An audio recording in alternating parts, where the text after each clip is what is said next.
दूसरा अनुभव मेरा एक्सीडेंट हुआ था। मैं मलबार हिल में मुंबई में रहता था, मंत्री था उस समय महाराष्ट्र में।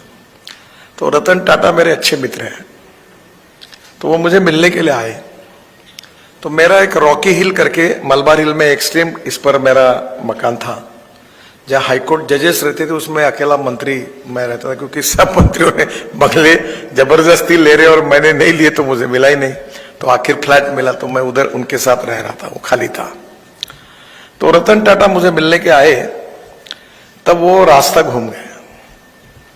तो उन्होंने मुझे फोन किया कि नितिन, मुझे तुम्हारा घर नहीं मिल रहा। आप ऐसा करो टाटा रतन जी, आप आपके ड्राइवर को फोन दो, मैं उसको बताता हूं। बोले नितिन, मेरे पास ड्राइवर नहीं है, मैं खुद गाड़ी चला रहा हूं।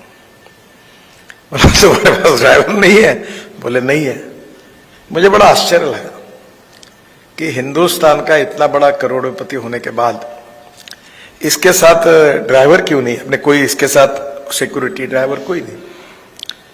और वो जब मैंने उनको पता फिर बताया, वो मेरे घर पर आए। फिर मैं इसी अनुभव से पहले उनको एक बार मैं एक फ्लाईओवर के उद्घाटन के लिए मुंबई लेके गया। तो हेलीकॉप्टर वही चला रहे थे।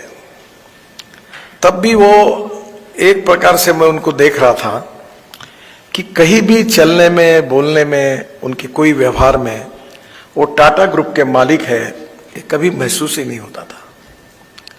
एक बार वो अपने सबऑर्डिनेट्स को उसके नाम से, जैसे नितिन है तो नितिन बुलाते थे।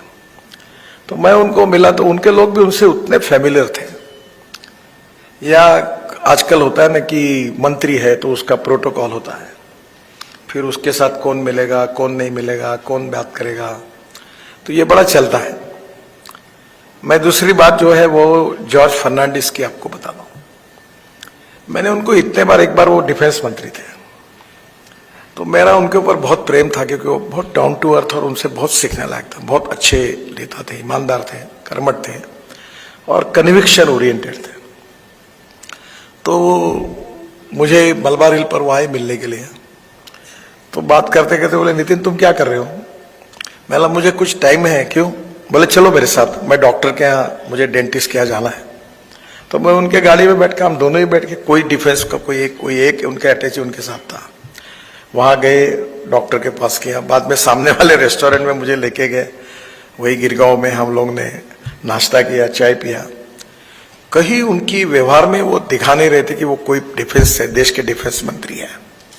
उनकी चाल चलन, व्यवहार और चरित्र से वो डाउन टू अर्थ थे। एक घटना मेरे साथ धीरूभाई अंबानी जी के साथ हुई, वो बड़ी इंटरेस्टिंग है।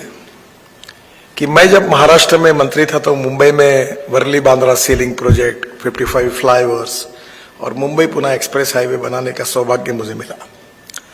तो उन्होंने मुंबई पुणे हाईवे के लिए टेंडर भरा था, और वो टेंडर था करीब 3600 करोड़ का, यानी आज के 36,000 करोड़ का।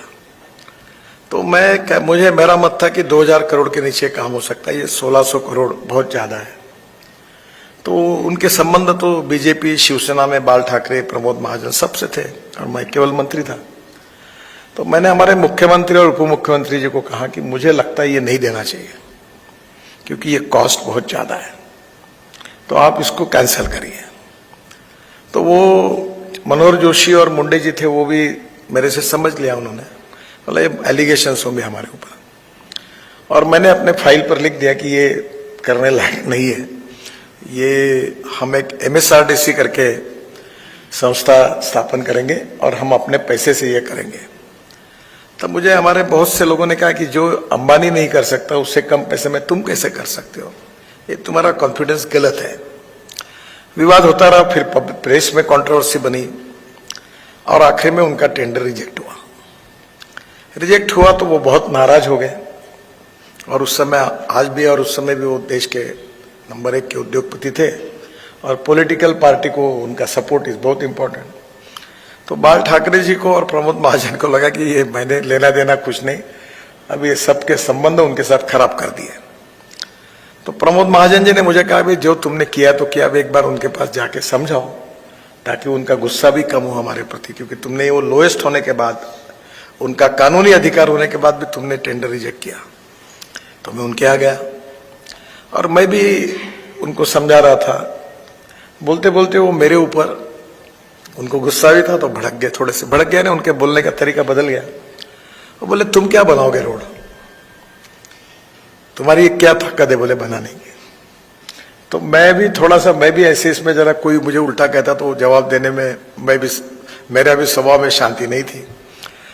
तो मैंने बोलते बोलते उनको कहा धीरू भाई अगर ये रोड मैं नहीं बनाऊंगा तो मेरी मूछें काट लूंगा, और समझो मैंने बना लिया तो तुम क्या करोगे। तो वो हंसते हुए बोले ठीक है देखेंगे, बोले क्या होता है। ऐसा करके मैंने उनका गुस्सा निकालने के लिए गया पर और गुस्सा हुआ उनका, और मैं वापस आ गया। फिर 1.5 साल में मैंने काफी रोड का काम हुआ, और रोड अच्छा काफी काम चल रहा था। और उन्होंने हेलीकॉप्टर से वो रोड देखा और उनको ध्यान में आया कि अब रोड पूरा हो रहा है। ये बात सच्चाई है कि जिन्होंने 3600 करोड़ में जो कोट किया था वो रोड 1650 करोड़ में 2 साल के अंदर पूरा हुआ, तो 2000 करोड़ बच गए। तो मैं कह रहा था वो बात तो सत्य हुई। तो फिर चैनी करके उनके पास थे, उनको कहा कि नितिन को बुलाओ। तो मैं उनके पास गया तो मुकेश, अनिल अंबानी, मैं और चैनी खाना खाने के लिए नरीमन पॉइंट के ऑफिस में गया। तो उन्होंने मुझे कहा कि नितिन मैं हार गया, तुम जीत गए हो। मैंने बोला धीरू भाई ये मत कहिए, आप मेरे पिता के समान हो, हार जीत में कोई बात नहीं, आपका आशीर्वाद है, ऐसा क्यों बोलते हो। नहीं बोले आप, मैं हार गया हूं। बोले नितिन आप, तुमको पता नहीं होगा, मैं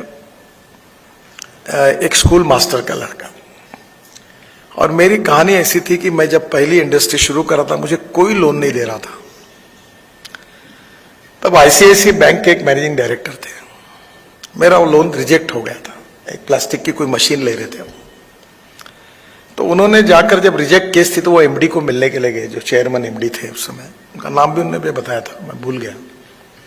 तो मैं उनके पास गया और उन्होंने कहा, उनको कहा कि देखो आप मुझे लोन दो, मैं इसमें निश्चित रूप से सक्सेस होऊंगा। एमडी ने उनसे 5-7 मिनट बात करके जो केस रिजेक्ट की थी वो टर्न डाउन करके उन्होंने अप्रूव की, और उन्होंने बोला मैंने आपका काम किया। तो धीरू भाई को बड़ी खुशी, और उनको तुरंत पूछा कि आपने ये रिजेक्ट केस थी, आपने ऐसा क्या देखा कि आपने, मुझे माफ करिए कि आपने मुझे तुरंत ओवररूल करके ये काम किया।